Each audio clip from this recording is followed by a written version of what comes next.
These dark forces have actually moved in again. Welcome to the Velocity of Walpurgis night. It's April the 30th, 2014. I'm Thomas Sheridan and I'm back on Type 1 Radio.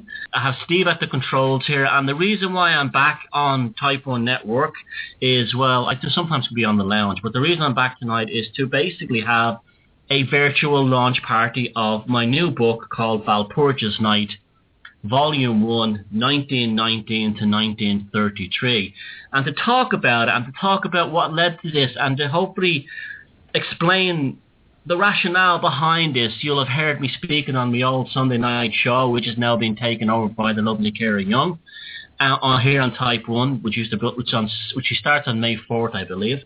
It's good to be back. I feel really good to be back here tonight, and there's a lot of heavy energy, strong energy tonight, and it's funny that because there's been a lot of powerful and dark energy in the last few years, and it feels like with this tonight that a bubble has been popped or something. I suddenly feel a lot better. My health hasn't been the best lately, but now I'm feeling really positive about things. The new book is out, and I'm ready to roll.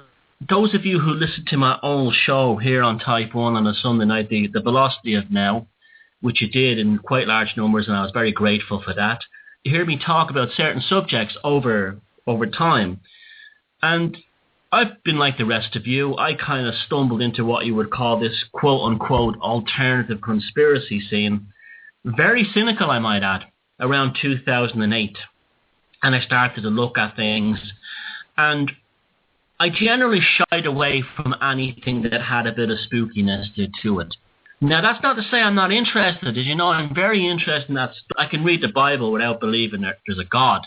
I can watch a documentary on ghosts without actually believing that they're dead people have come back. I'm not a closed-minded cynic.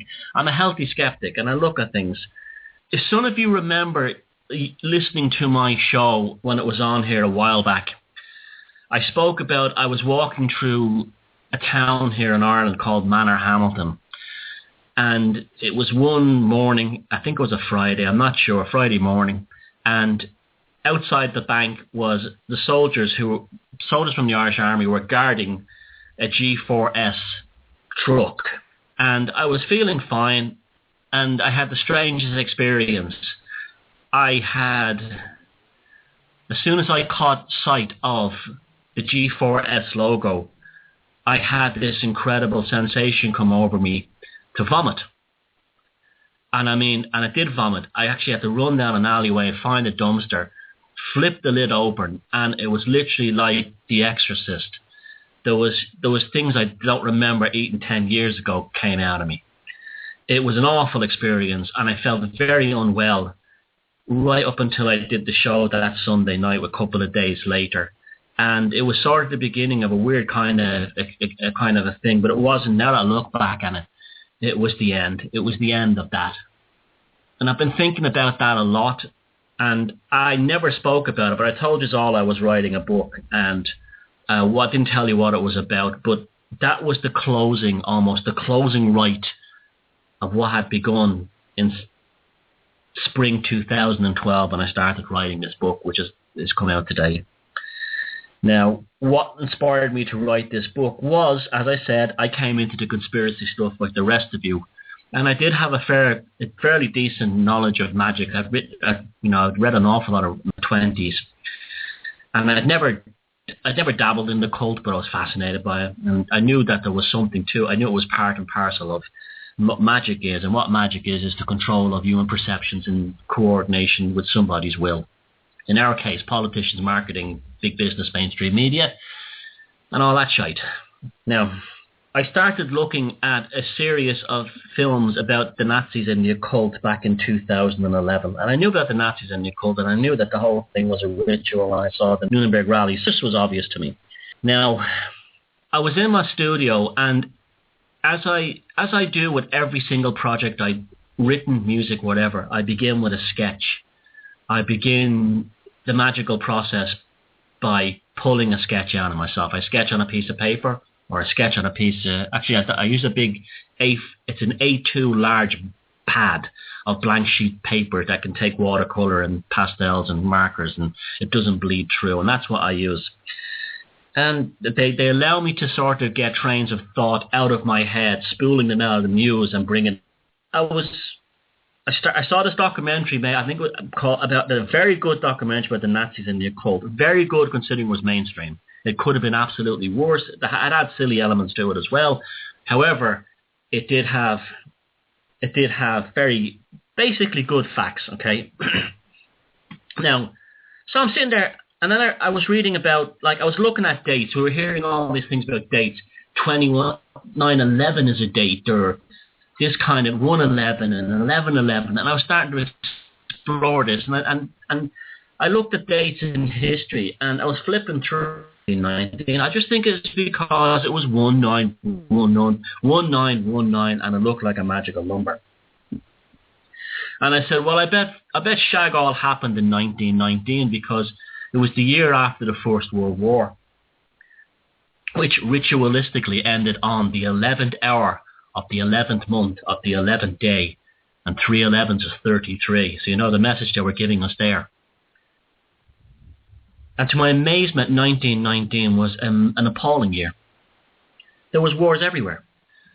There was all kinds of land grabs and free-for-alls and all kinds of uprisings and everything everywhere. But the most significant one of all, and the one that caught my attention on this particular day, was reading about what happened in Munich on Walpurgis night, 1919, and May Day. Germany was in convulsions following, even though technically speaking the Germans were not defeated. It forced them to accept the surrender. And what they called humanitarian loans from British and American banks were foisted upon the German people to pay off their war debts, particularly to France and Germany. Now, what's interesting about that is that's very similar to what's happening today, where countries are brought into situations by their elite, by their leadership, and then the people have to pay these massive loans back, higher taxation, high inflation, and so on. And this had happened in Germany in 1919, and the Germans basically in a state of convulsions. Psychically, you could not imagine a society that was more in a state of psychic turmoil. And I read about what happened in Munich that day. There was, and I'll explain as we go along.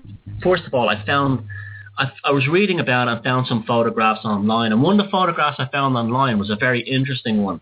It was a picture of what are called Freikorps. The Freikorps were former German army veterans who basically took it upon themselves to... Okay, yeah, I'm back on. Okay, good. I appeared to have had a dropout for a minute. I expect a lot of this to happen tonight because I guarantee you, if you listen back to this recording later on, you're going to find out maybe some of the weird sounds that appeared to that kind of infamous Jimmy Savile 666 broadcast, because I can tell you the goose pimples have already started just turning up on my arms. I'm all the same energy that I felt that night, because that's where we're going in the next 2 hours. Because it's an unavoidable destination for me at this point in my life. Now, in 1919, as I said, I was researching what happened on Walpurgis night, Walpurgis and May Day, May 1. When the Reds, or the Spartacist revolutionary groups, had basically taken over the city and declared a Soviet. And I was looking at the photographs, and among the photographs was a picture of a British World War I tank on the streets of Munich with the Iron Cross painted on the front.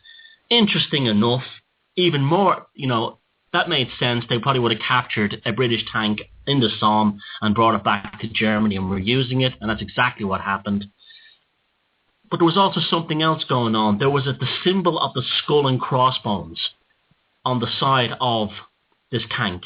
And then I started looking at the rest of this story. Corps, on their equipment and on their helmets, were starting to display the insignia of the skull and crossbones, the swastika, and amazingly enough, the double-ruined SS symbol back in 1919 in Munich. Now, this was fascinating to me. And it was also fascinating to me that they were descending upon Munich in order to crush this Soviet Bolshevik Bavarian Republic that had been declared.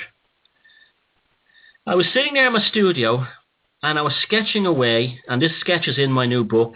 You'll see it in those of you who order, you'll see the sketch in the index. The book is quite well. I'm sitting there drawing this British tank, and I drew the skull and bones on it, and then I was overcome by what I can only call an incredible sense of evil and dread. It was like a demon had come into my studio, got a drill, drilled a hole in my foot, and my soul was falling out through the floor. That's what it felt like. A classic psychic attack, as they described them. I left my studio and didn't go back in there for a day or two. And I felt going. I went back in. I felt normal. I just thought it was just a weird experience. I went back in. And I looked at the picture, and I had drawn, which I'd forgotten, coming out of the ruins of Munich, what looked like a grey alien, what looked like a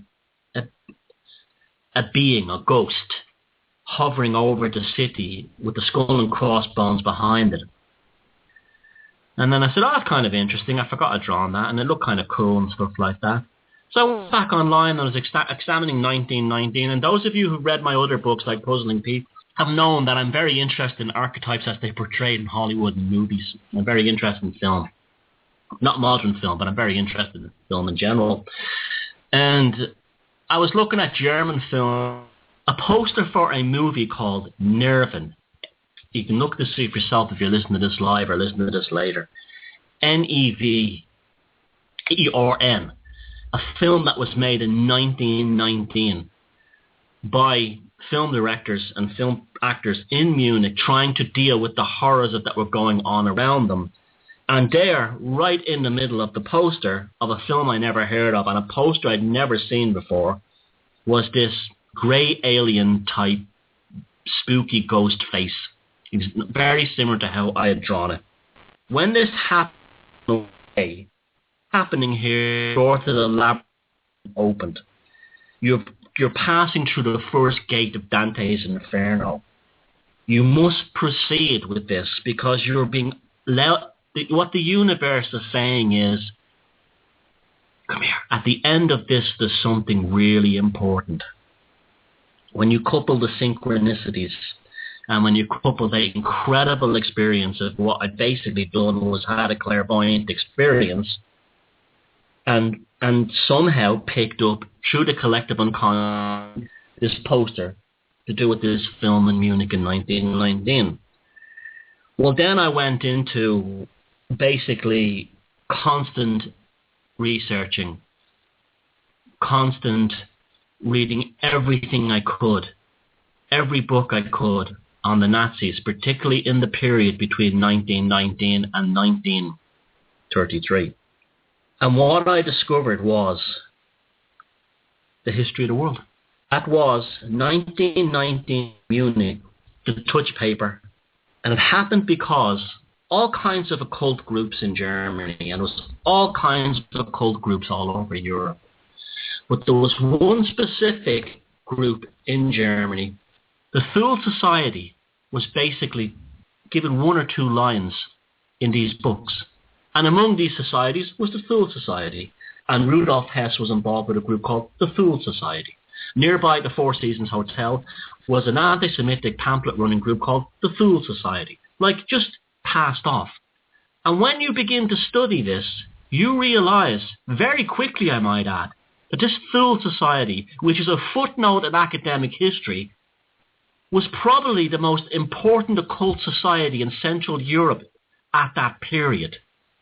They were not only involved in your occult operations, but they were doing things like rub guns for the Free Corps, and they even had their own paramilitary occult wing, Combat League, who were painting the swastikas, skull and bones, symbols on their helmets real quickly as they were descending upon Munich with the Prussian Free Corps in order to liberate the city from the Bolshevik Revolution that had been declared there. These guys were anything but a small occult society dabbling in esoteric ideas and producing a bit of political propaganda. This was a major operation run through a major nerve center. Among the Full Combat League troops who were descending on Munich this day, they were coming through the suburbs of Munich towards the city centre, was a semi-aristocratic occultist by the name of Rudolf Hess, which I have now become to believe is one of the most important figures in the history of the world.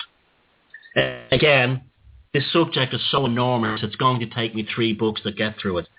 Rudolf Hess is a remarkable figure that's been written off as some kind of crazy Nazi who betrayed Hitler in a weird flight to England. It's much, much, much deeper than that.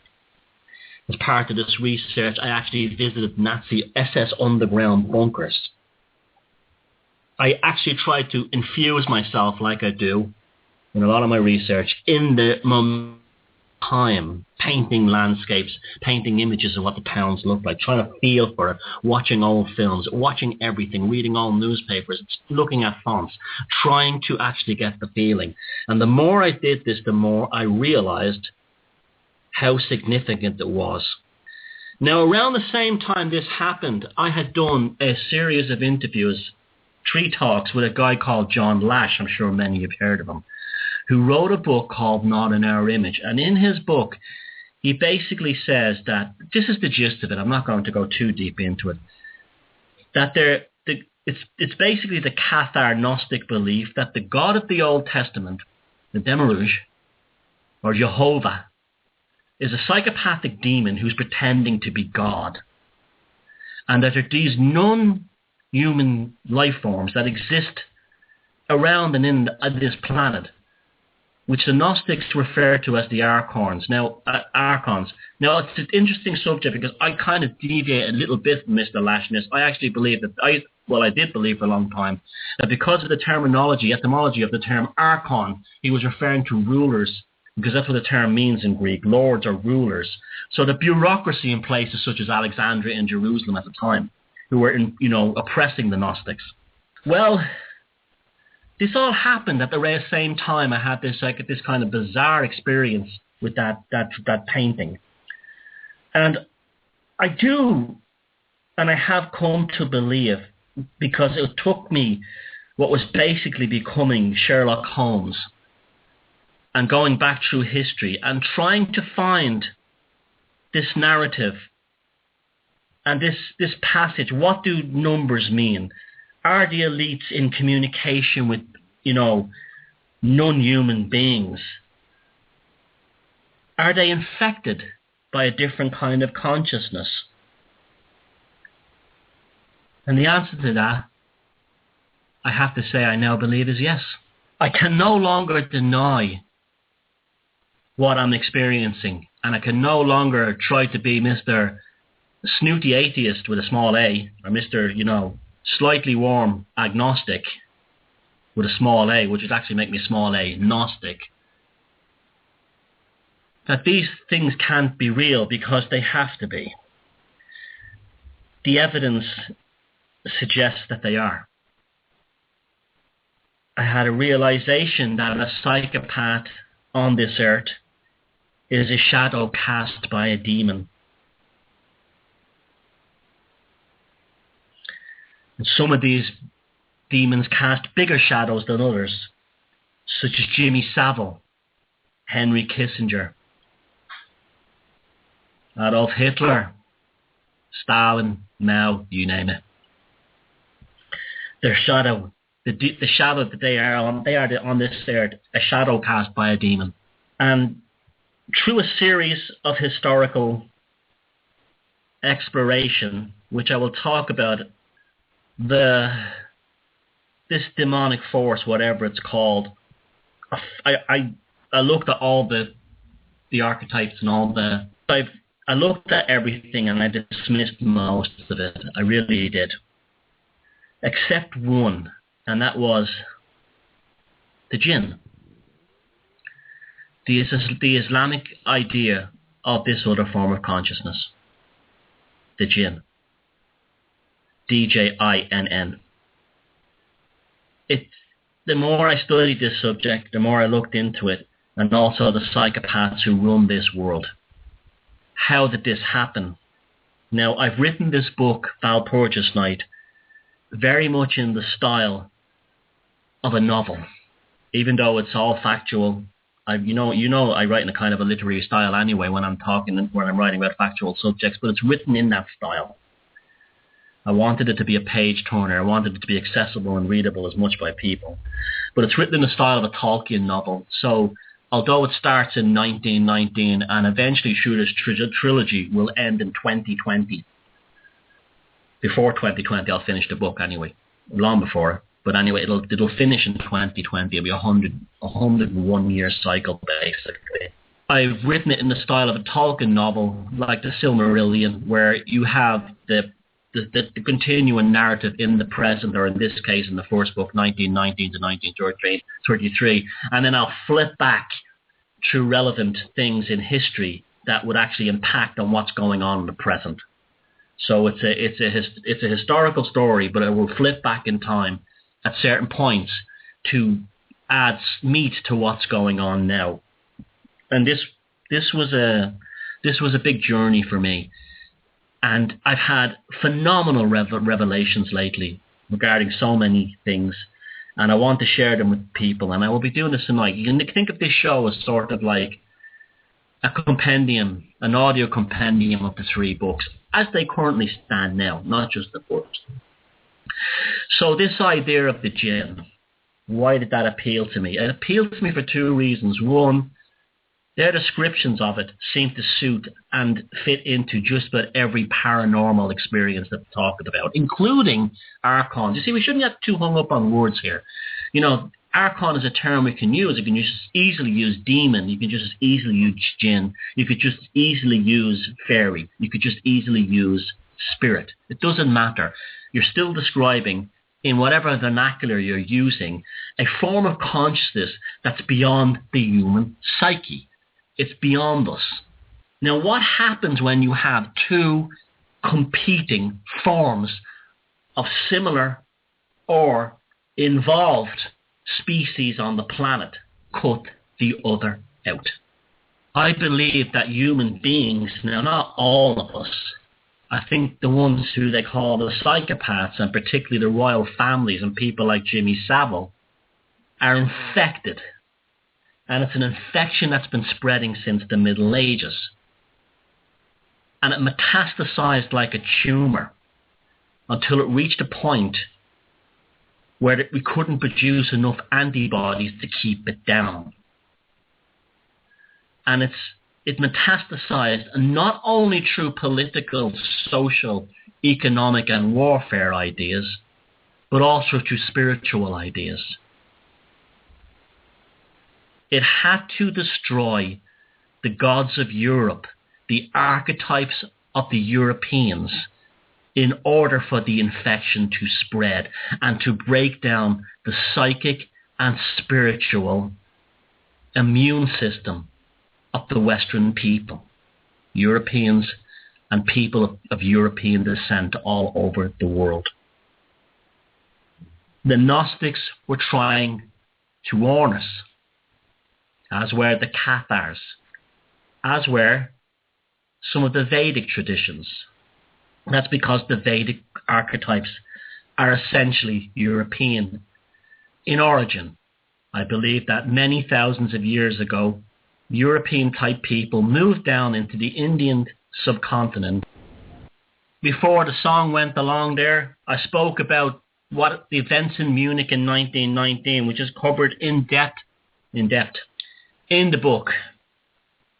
Now, as I said, tonight's show will be sort of like a compendium, a stream of consciousness of all the things I've discovered over the last nearly 3 years at this point looking at this subject. There is an infection, a pathological pathogen of consciousness that is alien and destructive to the human race, that originates in a form of consciousness that is not human, and it exists on this planet. Forget your angels. It's all the same thing. These are the motherfuckers who lie to you when you're on a new Ouija board. These are the fuckers who appear as UFOs. Whatever these things are, they fool you. They lie to you for their agenda. They appear as the Virgin Mary at Fatima and make the sun dance in the sky. They create tulpas, thought forms, which they trigger from inside you to fool you, manipulate you. And they use sigils through their shadows on this planet. They're black magicians. They're hexan priests in corporations, government, and politics who've taken the folk magic of our ancestors, our last defense against monotheism, and destroyed it. Said it doesn't exist, it's irrelevant. Here's Jesus. Here's a fucking dream catcher. It's like taking off your suit of armor and saying, don't worry, here's a t-shirt with a picture of arrows can't hurt me on it.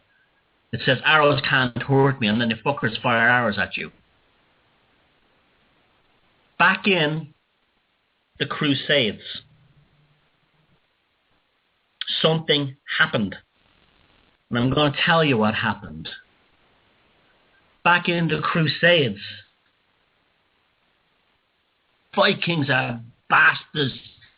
They're murderers, killers, barbarians. They drink mead, they rape women, and they burn down monasteries.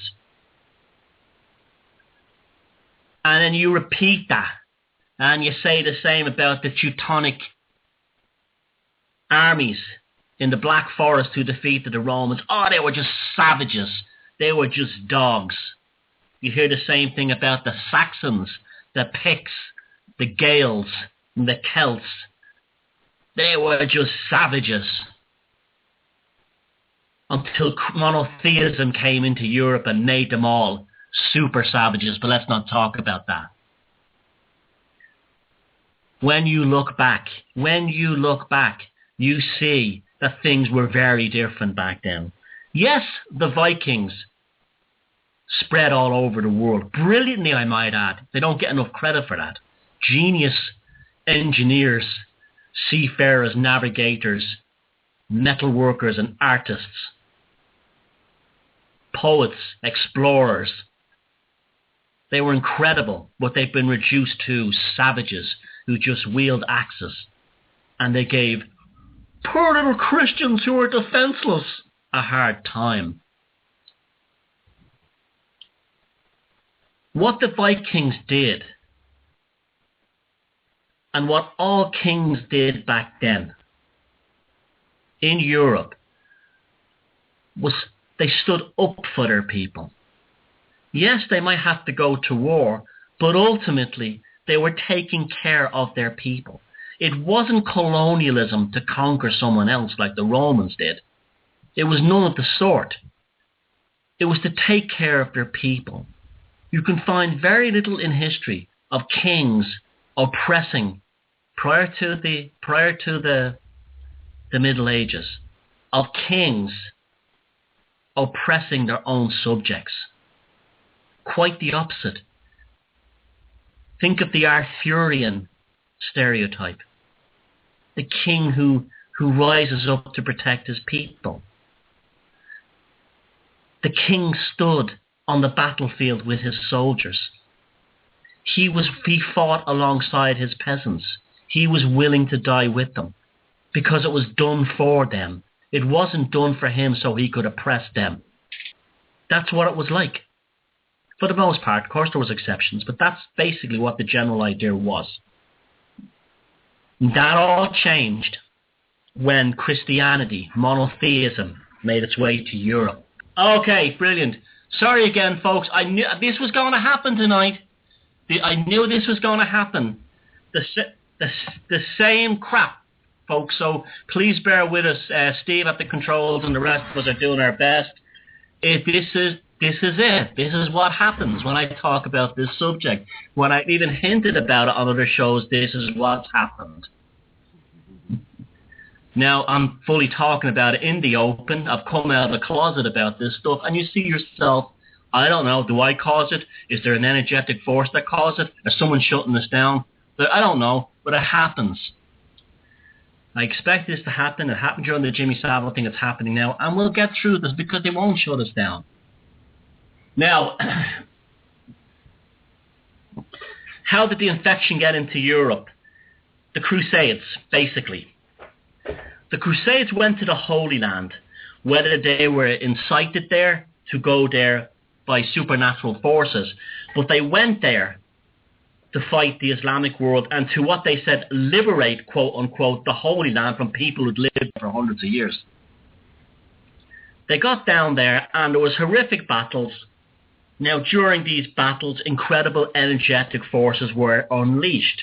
Essentially, most of the Christians won because this form of consciousness that lives in the Middle East, master of the archons, the psychopath that gives psychedelic experiences to people in that part of the world and has them starting religions, had infected. Then they come back to Europe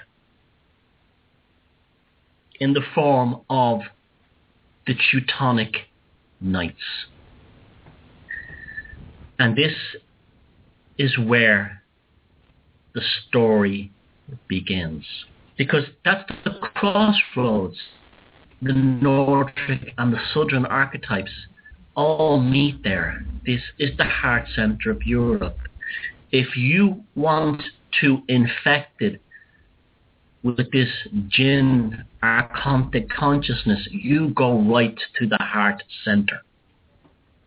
And these Teutonic Knights, unknowingly, these crazy religious fanatics, brought this disease back with them. This infection. What did it tell us? This is another part of it. What do we learn? Well, we look at dates and we look at history. And I'm not kidding you. Certain numbers, up until 9/11, when it changed, and I'll explain that later, come over again. I don't know if you heard that really weird noise just then. I did. Come up over and over again. 11s, 9s, constantly through history of this stuff, of this occult history. 11 and 9s. As well as the April 30th Walpurgis night. That's a significant date. 11 and 9 seem to be dominant. So the Teutonic Knights, keep noting these dates as I bring them up. We've had 1919, 1190, 1111.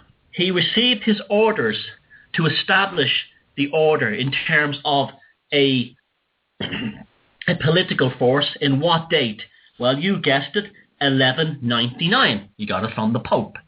So it had 1190, 1199, 1919, 1911. And 3s have also come in with this 33 and so on.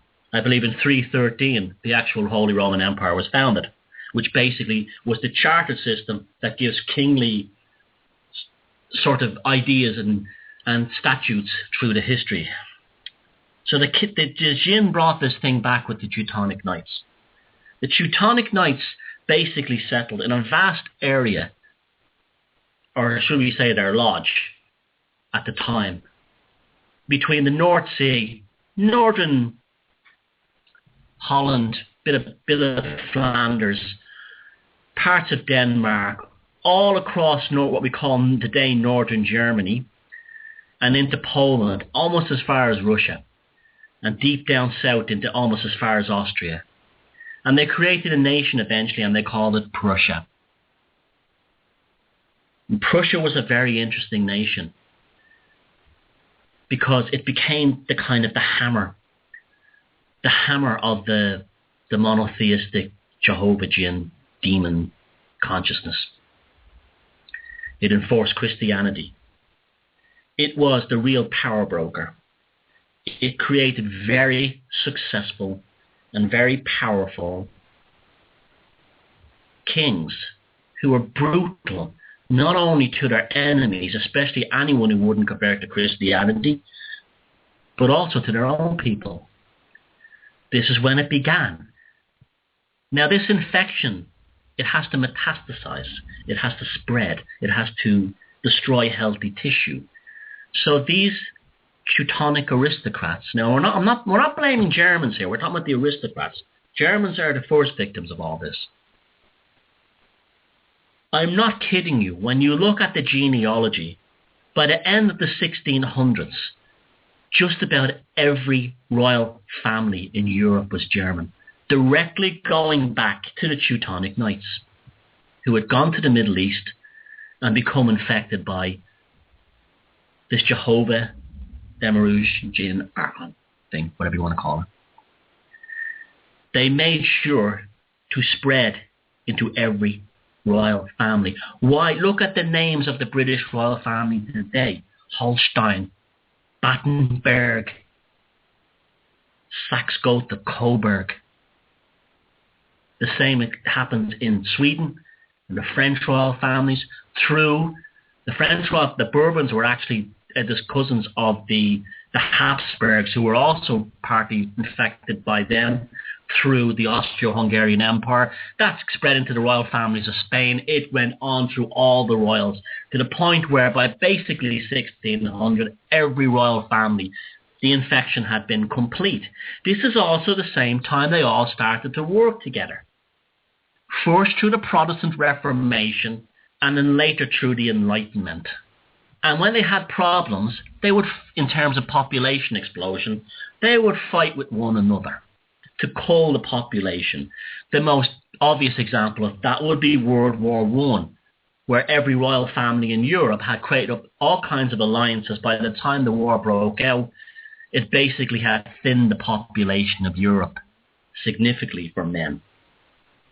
This is what they had to do in the wake of the 1913, again, 1913 Federal Reserve Act, which basically transferred all the capital wealth in terms of the talismanic power of currency from Europe over to the United States, which would have resulted in massive unemployment, therefore massive social upheaval, therefore the end of the royal families, like what happened in some countries on a smaller scale. Now, I'm not talking about just the big countries. We're talking about like Liechtenstein. We're talking about Andorra. We're talking about all these little baronies. They were all the same. They were all basically inbred and basically related to each other, and still are. Then something very strange happened in Germany. Friedrich I, who was king of Prussia, a truly nasty piece of shit, a really nasty asshole. He was a Calvinist. He was raised as a Calvinist. He even believed that dancing and music was the devil's work. Known for his explosive tempers. If you read his profile, he fits the model of a psychopath perfectly. Okay. He had a son called Friedrich II, or Friedrich William II. Now, in nature, if you have an infection that spreads, your body will every so often try to produce antibodies to fight the infection. And this has happened within European royalty through the centuries, since the time of the Teutonic Knights. This is why you have mysterious murders of members of royalty going on to the present, I might add, if they start being a bit too compassionate. This is why you have members of royalty locked up in towers, because they're able, just like a nurse in a maternity hospital today, that I've in the modern age can tell me, and it's happened to me, that she can pick up a child every so often, and there's something energetically wrong with that child. And when she followed it through the child's life, and she found that the kid was a psychopath, a criminal, a rapist, whatever. These royals could do the same. They could pick up a child that had just been dropped out of the uterus of a princess or a queen, pick it up, and energetically knew right there and then that it wasn't one of theirs, and locked it in the tower, or killed it, or whatever, depending on their personality, or if they were really nervous, if they weren't producing too many kids, and they were terrified, or they needed a son at any cost. The baby was born, they would pick it up, and they would say, this is like a changeling, this is a diseased child, there's something wrong here. In the context of these royal families, this damaged child was inevitably a normal, loving, compassionate child who would have grown up to probably have been a decent ruler of their people. So off to the tower, likely down the hole in the well. Every so often, this infection would receive an antibody among its own kind. Frederick II, before I get to that, I actually now believe that Richard III of England was probably a good guy, as was Charles II, of the one who was killed by Oliver Cromwell. I actually think he might have been a good guy too. Charles II was probably beheaded because he had no serious enemies in the royal court, and therefore the gin infection created Oliver Cromwell, who chopped his head off as an exterior infection and created what we believe is modern democracy and also modern military. Richard III, my horse, my kingdom for a horse. You see, the Plantagenets and anyone who wasn't a Tudor was written very badly in history, or someone who was. So Richard, poor Richard was, there's no truth to that he screamed in terror looking for a horse in Leicester. The man with a sword in his hand died beside his peasant warriors like an old-fashioned king. And didn't they recently find his jawbone under a car park in Leicester? That's going to be something else that comes up again as we move through this Walpurgis night experience. But anyway, Frederick I, an absolute bastard, the king of Prussia, had a son called Frederick William II, who appeared to be, until he was 18 years old, one of these sweet, normal antibodies to these pathological, psychopathic royal bloodlines. He was apparently gay.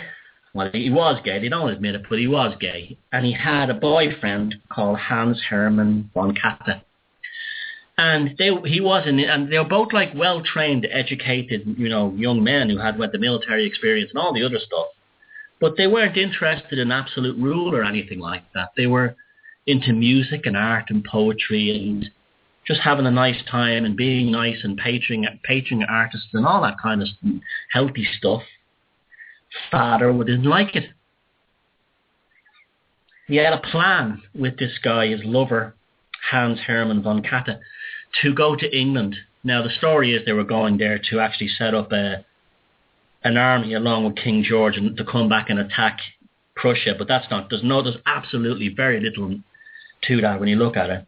They were just two lovers running away. They just happened to be gay. But it was just like the same old story. Two lovers run away. Very sad. And they were caught. And King Friedrich I wanted to kill both of them, execute both of them as traitor. What happened was very interesting. He couldn't kill his son because of the edicts of the Holy Roman Empire Charter, where basically you couldn't kill your only son if you were a king. You had to deal with it. So on a technicality, this bastard wouldn't kill his own son. But he did something truly horrific. Hans Hermann forced him to watch him being beheaded. And that's what brought the jinn demon Jehovah into him. Because as this poor young guy watched his beloved being decapitated, he fell into a psychedelic fit, and was spent 2 days howling and screaming and having hallucinations. It's quite remarkable to when you read the description of what happened to him. He was going through a classic possession experience. And when he emerged from these 2 days, he was transformed into a completely different human being. He became the master of what we've come to know as the German stereotype of today. He reformed the Prussian army. He won numerous battles, particularly against the Austrians. He was obsessed with bureaucracy. He created vast bureaucracies. He completely treated the Poles like shit. He had basically had a new consciousness installed inside him, following this 2 days of this negative psychedelic experience. So remember, folks, you love to think that psychedelic, the people, these like Daniel Pinchbeck will have you believe that psychedelic experiences are all good. No, as you read this book, Walpurgis Night, you'll realize that that's not the case always. In fact, when you do this, you want to be careful because you're rolling a dice. Anyway, he became what Germany is known for, what Germany is today when you think of Germany. And he basically did everything, but one of the most main things he did was he changed the language. He removed the old German, Plattendeutsch, Low German, they even have to spell low, meaning it's lesser, the usual crap, and replaced it with a formatted German that was more akin to the English that was a similar style to what the Garibaldi did with Italian in Italy when he changed it to a formatted bureaucratic language, and Queen Elizabeth in England.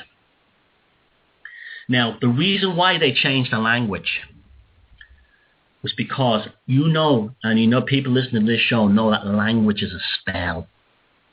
And Old German carried with it the same magical force that was in the runes, the Nordic hexen power. If you want to talk about a race, and I know you're not going to believe this, but I'm telling you it's true. If you want to talk about a race that was infused with magic, isn't the last one you ever think of is the Germans? You think of the Celts.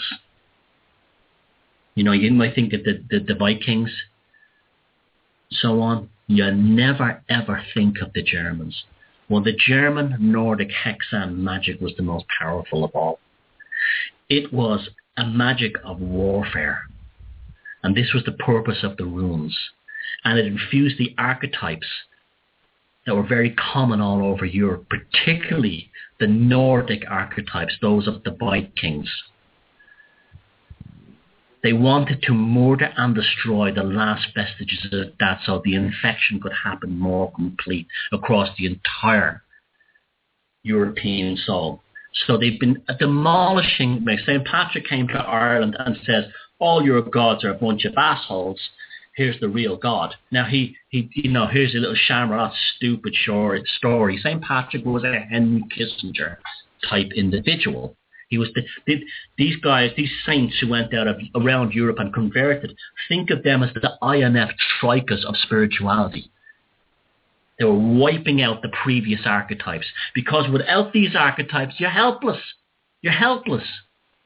This is why they built their Christian church, plugged the church into it.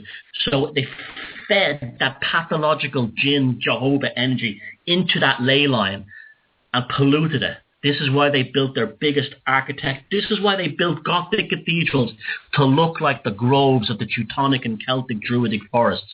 They look like the trees.